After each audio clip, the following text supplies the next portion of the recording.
Payun bahasanya Sunda apa Melayu? Campur aja ya. Pertama-tama marilah kita panjatkan puja dan puji kehadirat Allah Subhanahu wa taala yang telah memberikan nikmat kepada kita, terutama nikmat yang paling besar adalah nikmat iman dan Islam. Salawat dan salam semoga tercurah keharibaan baginda Adam Nabi besar Muhammad sallallahu alaihi wasallam, juga kepada para keluarganya, para sahabat-sahabatnya, juga kepada pengikut-pengikutnya ila yaumil qiyamah. Al-mukarraman, para alim ulama, para asatir yang saya tidak sebutkan satu-satunya dengan tidak mengurangi rasa hormat, para tokoh masyarakat Bumi Indah tahap 2, 3, tahap 3 perbatasan. Yang saya hormati Bapak RT, Bapak RW-nya yang insya Allah pada kesempatan ini hadir. Yang jelas Bapak Lurah nggak hadir. Saya tahu nggak hadir karena saya kenal dengan lurahnya.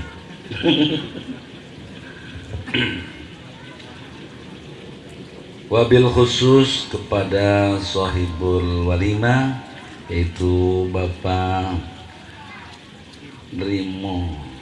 Iya. Ya udah kenal benar tapi namanya nggak begitu hafal. Mas aja saya panggil. Soalnya sholatnya duduk dekat saya kalau Jumat. Yang saya hormati juga kepada pengatur acara yang pada kesempatan ini saya juga nggak kenal namanya. Hah? Iya Ustaz Elwin ya, yang tadi katanya anak putranya ada di pesantren. Alhamdulillah barokah. Juga kepada qori kita yang tadi telah melantunkan atau membacakan ayat-ayat Al-Quranul Karim, yang semoga pahala dan ganjarannya tercurah kepada kita semua, wabil khusus kepada yang diwalimahkan.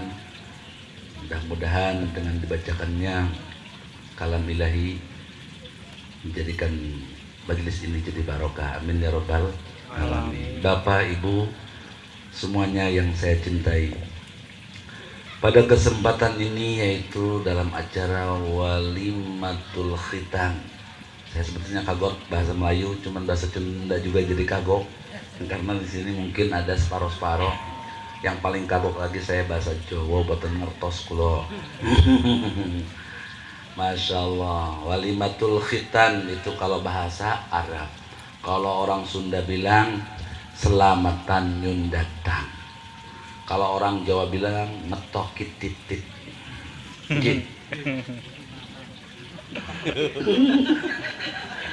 Iya ngetokit titit. Kata orang Jawa saya tanya. Intinya Masya Allah, kalau kita melihat bagaimana anak kita yang kita sayangi, anak kita yang kita cintai, siapapun tidak boleh ada yang melukai. Tapi pada saat ini kita sebagai orang tua melukai, bahkan memotong yang sangat vital di situ. Kalau secara adat mungkin itu dianggap sadis. Sadis enggak? Sadis. Tidak boleh ada yang melukai anggota atau tubuh siapapun, haram hukumnya. Suami melukai istri haram hukumnya. Istri melukai suami juga apalagi haram. Bapak ibunya melukai anaknya juga haram. Nah ini kan dipotong titiknya, luka enggak? Haram enggak? Nah ini konteks agama itu haram melukai anggota manusia. Pada saat ini kita melukai, haram dong. Berawal daripada haram melukai, asalnya begitu. Kalau mengupas hukum itu haram asalnya haram. Kemudian Allah Subhanahu wa taala memerintahkan kepada seluruh umat manusia yang beragama Islam, iman kepada Allah, iman kepada Rasulullah, dianjurkan tidak boleh ditawar bahwa setiap yang sudah mukallaf, artinya sudah akil balik, sudah akil balik, beragama Islam, itu dianjurkan untuk melakukan sholat. Tidak bisa ditawar sholat. Kemudian syarat sahnya sholat itu harus suci anggota badannya, harus suci pakaiannya, harus suci tempat sholatnya. Nah, begitu dilihat daripada itu anggota manusia, ada yang suka keluar najis gitu. Kalau yang kecil disebutnya titik. Nah, itu kalau sholat habis kencing, kalau titiknya belum dipotong, itu tidak bisa bersih kecuali cak sundama diselehkeun. Apa bahasa Jawanya selehkeun? Iya sama ya, seleh. Nah, seleh baru dicuci. Maka karena kalau setiap mau bersuci begitu, sementara kencing juga sering, maka disebut masyaqqah. Darurat. Kalau darurat maka dipotonglah, wajib memotongnya, itu asalnya. Kita kupas dari awal dulu. Maka memotong khitan atau berkhitan adalah hukumnya fardu. Kan masih kecil belum sholat, kok udah dipotong? Karena anak kecil dari mulai usia tamyiz, bapaknya wajib untuk memberikan pendidikan tentang agama. Kalau sudah mau memasuki usia 6 tahun 7 tahun, wajib bapaknya itu menyuruh sholat, ajak ke masjid. Nah, kalau belum dihitan, takutnya ada najis, walaupun nggak ngompol tapi kan kencing bisa sembarangan, maka diketoki gitu apanya titiknya. Kalau bahasa Inggrisnya apa? Penis. Bahasa Inggrisnya kalau khitan itu apa? Buncit. Saya baca di komus itu nggak ada, cuma ada sedikit. Ternyata bahasa Inggrisnya khitan itu leaden water di diskon. Leaden water di diskon. Masya Allah. Masih kecil kita rayu-rayu untuk dihitan. Kenapa? Mompong masih empuk, mompong masih kecil, dan itu ada kesehatan. Coba kalau kita kembali kepada asal dulu. Pertama yang diperintahkan oleh Allah Subhanahu wa taala dalam berhitan adalah Nabi Allah Ibrahim alaihis salam. Usia berapa coba Nabi Ibrahim dapat perintah itu? Usia 80 tahun, enggak kira-kira. Alot, Masya Allah. Begitu datang wahyu dari Allah, wahai Ibrahim, kata malaikat Jibril, Allah memerintahkan engkau untuk khitan. Apa itu khitan? Memotong, bukan titik kali ya, udah gedenya. Oh itulah awalnya berkhitan. Perintah Allah pada saat itu nggak mau dinantikan lagi, langsung cak bahasa Sunda luak dia ayah kampak, nyekal kampak kebeneran deket panto, ayah disebutnya deket panto itu ngerti lincar, kalau orang Sunda bilang lincar. Kalau panto sekarang nggak ada, babadak lawang. Iya kan, kalau rumahnya kayu itu tengahnya tuh ada. Kalau, ya kan ini gini pintu tuh ada palangnya tuh di bawah. Langsung dipegang, juga kampak, dus, mantap. Langsung cetek. Masya Allah, ya Allah, luar biasa sakit sekali. Terus kata Allah, wahai Ibrahim, kenapa kamu terlalu cepat? Nanti dulu ada caranya. Itu kata Nabi Ibrahim, wahai Allah, engkau memerintahkan aku. Kalau dinantikan, takutnya aku termasuk orang yang tidak buru-buru terburu-buru untuk melakukan perintah. Masya Allah, can diberi taktik, can diberi cara, nggak cekel kampak langsung dipotong, cek. Maka Nabi Ibrahim menjadi gelarnya Khalilullah, Masya Allah. Coba kalau udah umur 40 tahun, lihat. Kemarin aja saya ngobrol sama Pak Haji Mujono. Waktu ada gubas, ada mualaf, saya mau masuk Islam. Talkinin syahadat. Setelah itu tanya, udah hitan belum? Belum. Harus hitan dulu. Kemana ya? Saya harus hitan yang bisa merahasiakan. Emang kenapa? Kan kalau besar dan kecilnya itu rahasia laki-laki. Gitu. Kalau ada yang tahu gede-gede itunya kecil, ntar nggak laku. Nah, ada Pak Haji Mujono sana. Itu telepon Pak Haji Mujono, siap, datanglah ke sono. Itu setelah itu ketemu dengan Pak Haji Mujono, gimana Pak? Bau, alot banget. Alot banget. Setelah disuntik, suntikannya juga banyak, kiri kanan atas bawah. Tapi Masya Allah, itulah perintah Allah Subhanahu wa Ta'ala. Berkhitan hukumnya wajib. Kenapa? Karena akan melaksanakan sholat yang sifatnya atau syaratnya harus suci. Nah, yang jadi pertanyaan, apakah laki-laki aja yang wajib dikhitan? Perempuan mah tidak? Mazhab Syafi'i menyatakan wanita pun wajib dikhit. Mantap kan? Wanita pun wajib dihitan. Kalau belum dihitan, nah berarti harus dihitan. Istrimu sampun diketoki dereng. Sopo yang kang ngetoki? Masya Allah. Cuman bedana awewe jeung lalaki. Kalau perempuan jangan berisik, jangan rame usia 7 hari, ya kurang lebih lah 7 hari itu biasanya bidan ngerti. Set, dipotong. Apanya yang dipotong? Tanya aja ke bidan, saya nggak ngerti.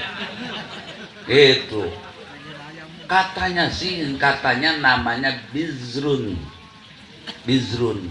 Apa ya bizrun? Kalau bizrun di apa namanya? Bizrun kalau ditasgir kata orang pesantren buzair. Ikan buzair kali. Bizrun itu yang merah kayak jawer kotok. Apa namanya? Betul. Kalau buzair berarti itu jawer kecil. Loh, berarti ada yang kecil, ada yang gede. Nah, jadi inilah makanya di perempuan itu ada ikhtilaf. Gitu. Ada mazhab lain katanya enggak wajib tapi sunnah. Ada yang nyebutin juga mubah saja. Tapi mazhab Syafi'i tegas. Wajib bagi wanita pun tetap dikhitan. Kenapa bisa jadi perbedaan? Karena jenis jawernya itu ada yang panjang, ada yang pendek. Mungkin untuk di kelas di Asia di kita, saya nggak mau. Kalau saya tahu, kalau di Asia itu panjang-panjang atau pendek-pendek, berarti sudah meriksain itu bingung. Tapi kalau orang barat barangkali ya panjang-panjang gitu. Nah, rahasianya apa? Wanita harus diketoki. Karena katanya kalau tidak dipotong terlalu enak. Terlalu enak. Nanti kalau terlalu enak laki-laki lupa sama sholat, lupa sama segala-galanya. Jadi potong dikit. Biar enggak terlalu enak. Enggak udah dipotong aja enaknya. Kalau ini pengen lagi nambah. Masya Allah. Bagaimana caranya? Enggak banyak kayak laki-laki, hanya dikit. Atau kalau memang itunya kecil, cukup di apa namanya? Bukan iya kayak dikerok, hanya digituin sama pisau aja, sunat aja.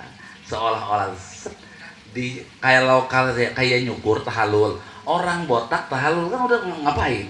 Nah, disebut imror atau menjalankan doang, ngalempangkeun peso dina sirah. Itu juga menjalankan pisau di itunya, situ doang. Nah, itu tugasnya bidan biasanya ya. Kalau dulu zaman dulu maparaji. Tahu maparaji?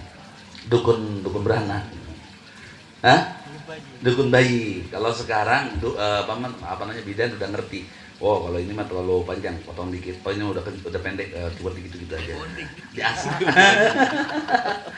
Nah, itulah hukumnya tetap Mazhab Syafi'i menyatakan laki perempuan hukumnya wajib untuk dihitan. Beda cuman untuk wanita adalah usianya 7 hari. Kalau laki-laki mah ya sedanglah segini nih. Berapa usianya? 10. Oh iya udah 10 ya, tapi tetap belum balik.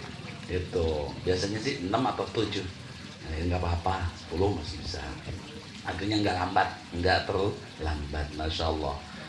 Nah, kembali lagi bahwa melukai anggota anak kita yang kita cintai, padahal jangankan yang melukai gitu. Ngatak baik bahasa Sunda mah, ngatak baik bakolotna marah. Ya kan? Tahu ngatak, ngejitak aja orang tuanya pasti marah. Tapi ini kenapa sampai dihitan aja berani? Karena itu adalah satu perintah Allah Subhanahu wa taala. Apa rahasianya? Wahai engkau, anakmu yang kamu sayangi, anakmu yang kamu cintai, demi perintahku supaya anakmu jadi orang soleh, kamu berani untuk melukai anakmu, kamu hibur anakmu dengan mendatangkan saudara-saudara, tetangga-tetangga, biar mau, biar seneng anaknya, berani demi menjalankan perintahku. Tapi ingat bahwa setelah itu kamu didik, kamu berani untuk memotong anggotanya. Ke depan pun kamu harus berani lagi memotongnya. Apa yang kita potong? Karena khitan itu hukumnya ada yang hukumnya wajib, ada yang hukumnya mubah, ada yang hukumnya haram. Khitan itu ada yang hukumnya haram. Waduh, yang kayak apa sih itu? Yang wajib yang ini sudah dilaksanakan. Zakat. Kalau yang sunnah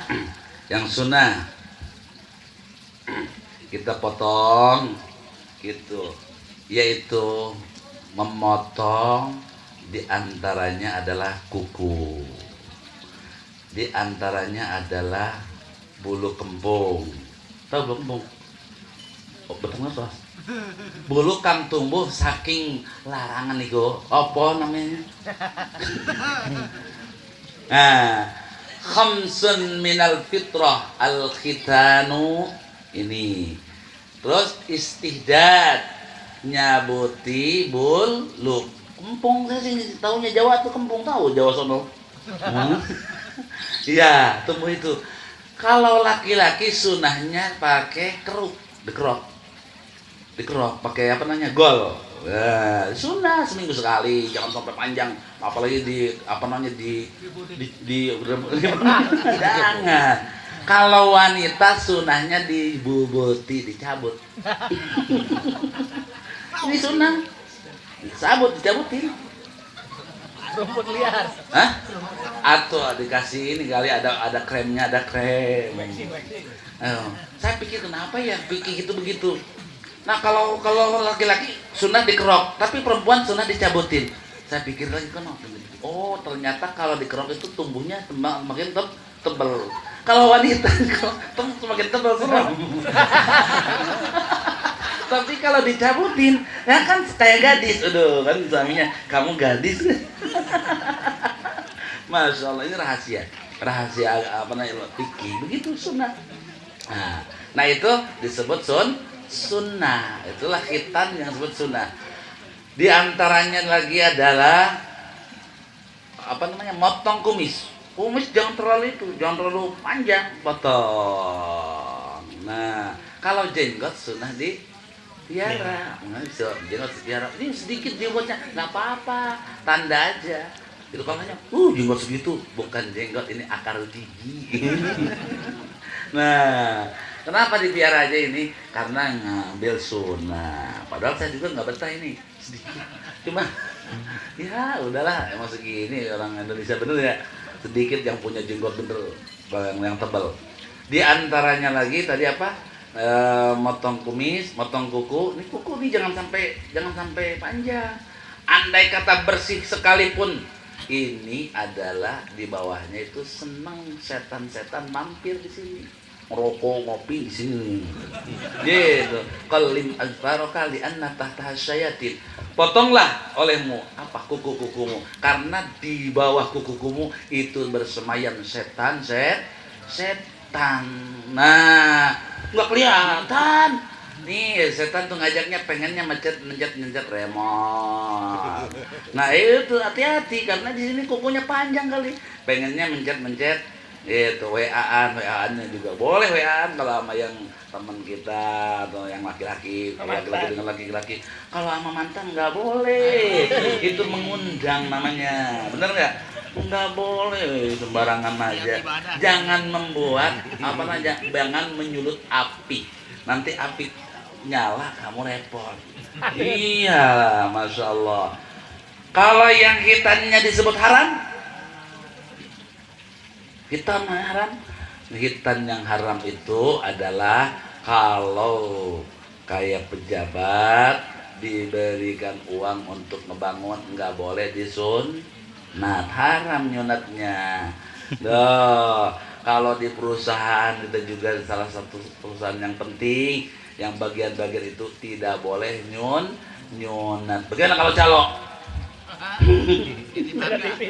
Titip harga sama, itu juga sunat juga, harusnya belak-belakan aja. Saya mau nyentuhin kamu, saya mau dikasih berapa duit. Nah mending belak-belakan gitu daripada bentar ubah dikasih sama orangnya, haram kayak gitu. Hah? Kalau dikasih mah misalkan saya mau dikasih berapa duit sekian, kalau dikasih nggak apa-apa. Itu namanya juga dikasih. Tapi kalau nggak dikasih ternyata ingkar janji, nggak apa-apa. Kita bilang nggak boleh nuntut. Cuman dia termasuk khianat. Tapi urusan dia itu mah khianat. Nah intinya ya Allah, kata Allah, engkau telah berani memotong anggota anakmu yang tercinta demi menjadi anak yang soleh. Lanjutkan ke sono, potong semuanya olehmu. Semua perkara-perkara yang membuat, yang mengganggu anak ini jadi tidak soleh, maka kita pesantrenkan ke sono tuh, pesantren Al-Kamil, ke sono apa lagi tuh, pesantren apa? Darul Muttaqin ya, sambil sekolah yang ada pesantrennya, nggak apa-apa. Hayu pesantrenkan, yang penting bisa mengerti agama. Karena apa? Kewajiban seorang orang tua adalah mendidik anaknya supaya tahu agama. Tapi kalau anaknya tidak dididik agama, kemudian melakukan melakukan dosa semaunya, maka anak akan menuntut nanti di akhirat kepada orang tuanya. Itulah yang disebut banyak orang yang muflis. Tahu muflis? Muflis itu bangkrut. Bangkrut itu atau disebut apa? Tekor. Bapaknya rajin puasanya, bapaknya rajin sholatnya, gitu. Rajin berkunjung ke majelis salim. Begitu masuk ke ke sidang, di sidang nanti di Robin Izzah, sholatnya bagus, puasanya bagus, majelis salimnya juga rajin, surga. Wow, senang kan? Senang. Begitu mau berangkat ke surga dengan pesawat yang sudah dibeli di dunia, dengan mengumpulkan pahala-pahala, anaknya nyetop, stop, bapak mau kemana? Surga. Tunggu dulu, ya Allah, jangan dulu ke surga kan. Emang kenapa? Saya anaknya. Kenapa urusannya dengan anaknya? Saya tidak pernah sholat, saya tidak pernah puasa, saya minum minuman, saya membawa perempuan. Kenapa tuh kamu minum minuman? Kenapa kamu bawa perempuan? Kenapa kamu tidak sholat? Karena saya tidak pernah dididik agama, saya nggak ngerti, kirain cuma dosa biasa aja. Nah, tanya bapaknya, betulkah saudara tidak mendidik? Nah, pokoknya ya Allah, saya tidak rela sama orang tua kalau masuk ke surga sendirian kalau saya tidak diajak. Bahaya kan kalau udah begitu. Itulah kata Rasul, muflis. Pahala besar jadi kandas di situ. Bukan perusahaan aja yang disebut pailit, bukan perusahaan aja yang inflasi, tapi amal juga bisa jadi inflasi gara-gara anak nggak dididik. Tapi kalau anak kita didik, mengerti tentang bahwa sholat yang 5 waktu itu wajib, puasa bulan Ramadan itu adalah wajib, minum minuman khamr itu adalah haram, bahwa yang memabukkan juga haram, membawa perempuan yang bukan mahramnya, bukan istrinya juga haram. Udah tahu tapi melakukan saja, terus melakukan, ditegur juga sudah, yaitu udah urusan dosanya masing-masing. pusing. Oh, Masya Allah. Nah, kalau kita berani menyampaikan kepada anak, kalau kita menghitam, memotong anggotanya, melukai anggotanya, kita berani. Masa kita nggak berani sama anak kita? Nah, jangan lakukan itu haram. Nah, jangan lakukan itu nggak boleh. Itu kalau punya anak perempuan, nah itu jangan dibuka aja rambutnya, bobo lucu nah, gitu. Atau kan buat apa di rebonding juga kan buat dilihat, bukan buat dilihat. Harus ditutup itu kata agama. Mama juga enggak, bapak enggak berani sama mama. Nah, kan gitu. Mama kamu bapak udah kasih tahu, tapi apa namanya? Nyalawading, betul. Udah nyalawading. Itu kenapa nggak dipukul sama bapak? Nggak boleh kata agama. Papa tugasnya hanya menegur, mah kudungin, nggak boleh dibuka. Tapi tetap mau dibuka aja. Itu sudah melaksanakan kewajiban. Masa yang salah kamu anak papa ikutin mama kamu yang salah. Nah, harus berani seperti beraninya kita memotong anggota tubuh anak kita tercinta. Masya Allah, mudah-mudahan anak-anak kita khususnya yang tadi dihitan itu menjadi anak yang soleh. Karena yang jadi anak soleh mah mantap anak soleh mah. Itu seperti digambarkan pada masa Nabi Musa alaihissalam. Nih, kalau orang soleh itu seperti ini. Nabi Musa alaihissalam begitu dikejar di Mesir, maka diperintahkan untuk keluar dari negeri Mesir. Keluarlah ke Jordania, daerahnya Kangjeng Nabi Shu'aib alaihissalam. Sampai ke negeri Jordania, melihat kerumunan manusia. Beliau bertanya, wahai, ini kenapa berkerumun? Kami sedang menunggu antrian air. Emang kenapa? Tidak ada air? Ada air mah. Kenapa jadi ngantri? Karena mulut airnya kecil. Kenapa emang kecil? Karena mulut airnya tertutup oleh batu besar. Angkat aja rame-rame. Tidak ada yang kuat ngangkat. Coba dilihat. Pas dilihat, gede sekali.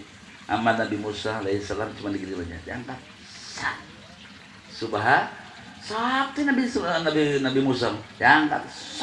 Wow, jadi gede. Mulut air atau semudut mata air jadi gede. Akhirnya orang pada ngambilin, termasuk putri Nabi Shu'aib alaihissalam.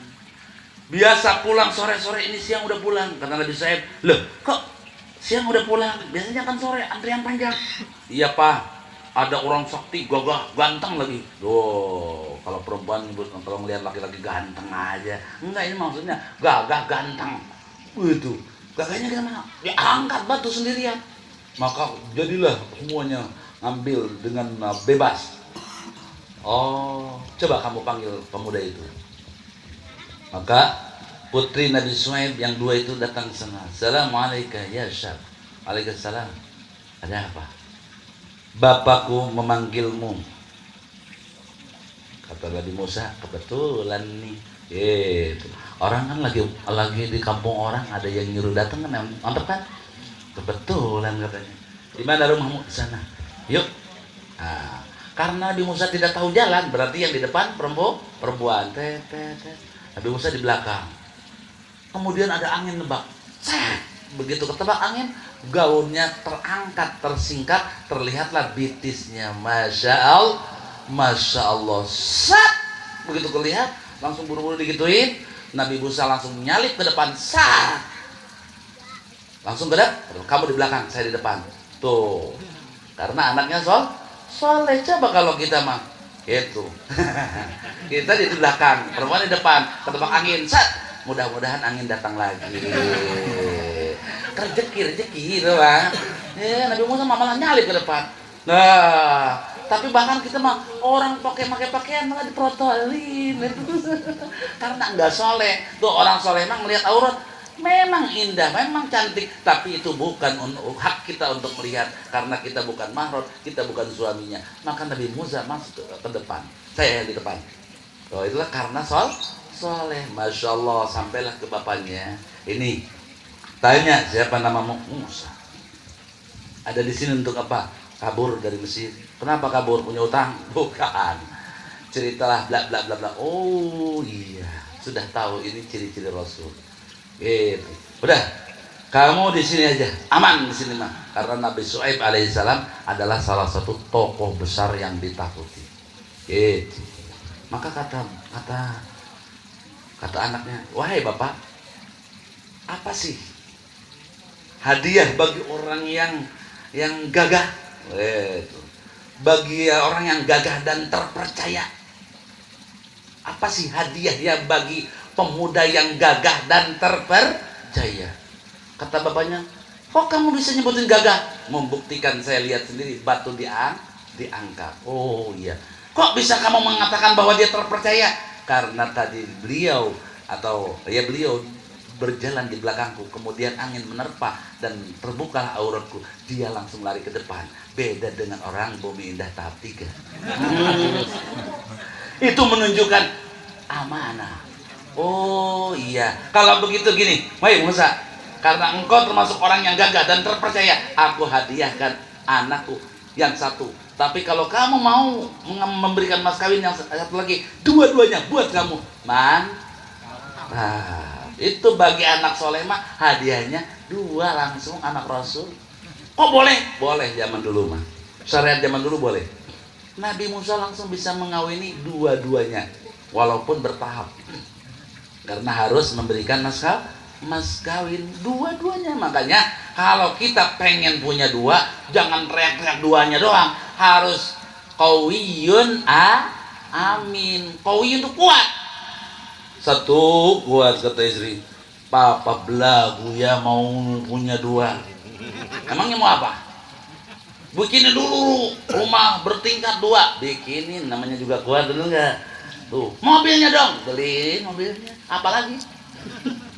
Kalungnya dong, berapa kilo? Yang penting nggak mau pakai. Tuh, apa namanya? Qawiyun amin, dan terpercaya. Artinya terpercaya. Jangan gini, makanya ibu-ibu sebenarnya mah pengen nyuruh suaminya, Pak, kawin lagi, karena itu ibadah. Kenapa melarang?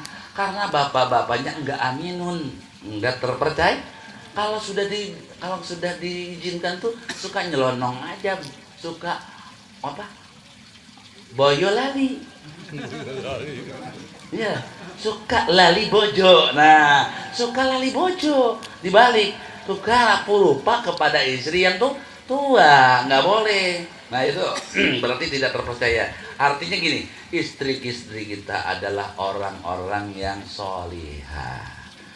Dia tidak mengizinkan suaminya kawin karena kasihan sama suami. Kasihan, takut kecapean mencari nafkah, takut kecapean ngurusin istri. Istri yang udah ada mah jelas, mau ada mau enggak sudah terpercaya. Kalau istri yang baru kan belum jelas. Papa di sini nanti di sana dia ngompreng, bisa tahu kan? Ngeri, bapak ketipu. Yang sakit itu kalau ketipu, bener kan? Kalau ketipu tuh sakit, tapi kalau nggak ditipu nggak sakit, gitu. Masya Allah. Sebab bapak kan yang kalau ngelihat cuman wajahnya saja cantik langsung jatuh cinta. Bapak belum ngerti, kan gitu biasanya kalau istri mau nasihatin suaminya. Rasain dulu, karena cinta itu tidak bisa dibuktikan. Cinta itu harus dirasakan. Gitu kalau bahasa itunya mah. Cinta itu bagaikan kencing di kolam berenang. Itu cinta, bener kan? Bener aja. Apa sih? Oh, kalau kencing di kolam berenang kelihatan nggak kencingnya? Nggak kelihatan, tapi kerasa nggak? Kerasa anget. Nah, sepanjang kita anget itu namanya cinta terus. Maka bikin terus kita dengan istri kita tuh hangat. Nah, yang baru belum tentu bisa memberikan kehangatan seperti itu. Karena biasanya abang saya, abang ada uang, abang saya sayang. Nah, kalau istri kita sudah abang ada uang, abang sayang, baru kita cari lagi. Kalau nggak begitu, jangan dulu Pak. Iya. Iya. Nah, itu walaupun gini, kita walaupun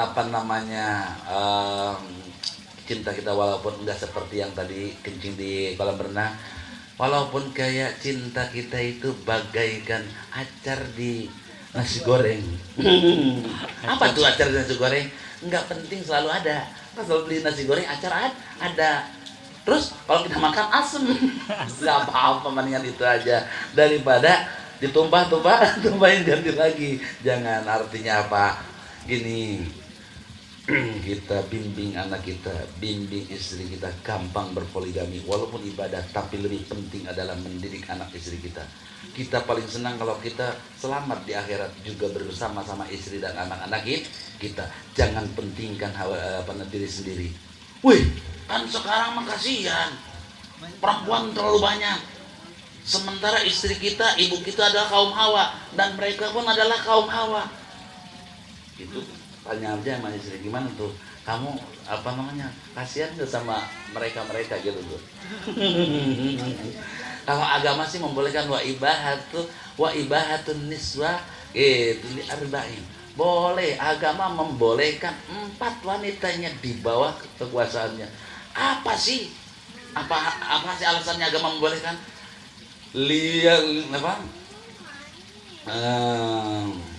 Untuk liyaisir ala rijal wan nisa, supaya mempermudah terhadap laki-laki dan wanita. Loh, mempermudah apa ya? Ternyata kalau mengurusi satu lawan satu kadang-kadang jenuh ya. Perempuan itu kan suami pulang kerja bakti kali numpuk, mau ke kantor, pulang kantor numpuk lagi, ada rapat ganti lagi baju, salin melulu numpuk. Tapi kalau istrinya cuma satu, cuciannya terlalu banyak kan kasihan. Tapi kalau istrinya 2 kan ada 4 misalkan cucian, sering 2 lebih enteng. Itulah mempermudah buat wanita. Betul nggak? Iya. Misalkan nih 4 hari ya 5. Kalau kita punya istri cuma 1, 7 hari berturut-turut pasti makan di rumah. Di mana kita makan di rumah, istri pasti masak nasi. Tapi kalau punya istrinya 2, 1 hari di sini, 1 hari di sana, berarti kan 1 hari masakin suami, 1 hari enggak. Enteng. Kata agama mah begitu. Duh, mendingan ngemasakin daripada saya di poligami. Ya udah, berarti itulah keikhlasan wanita-wanita Indonesia. Senang. Makanya saya pernah bertanya, jangan ngomong-ngomong poligami saja. Kamu bilang seperti di Arab. Lihat wanita-wanita Arab, suaminya bebas untuk berpoligami. Kembalikan lagi. Mau kayak orang Arab atau kayak orang Indonesia? Emang gimana? Banyak orang Arab punya mobil Land Cruiser, punya rumah, tapi istri enggak punya. Tapi di Indonesia enggak punya mobil, rumah juga enggak, tapi punya istri. Kenapa? Karena istrinya dengan sukarela. Engkau wahai laki-laki, asal kamu punya mas kawin berapa aja kami suka. Ya kan? Kami tidak menuntut yang nego-nego, tapi di Arab harus difasilitasi dari mulai mas kawinnya yang mahal, rumah dan kendaraan. Nah, makanya saya bilang sama orang Arab. Dia bilang, Arab, wani, sekundus saya, kuis. Arab kaya, kendaraan bagus-bagus. Indonesia nihil, kecil katanya. Saya bilang, wahai Wan, di Indonesia saya tidak punya Land Cruiser, ke sini saya bisa naik Land Cruiser.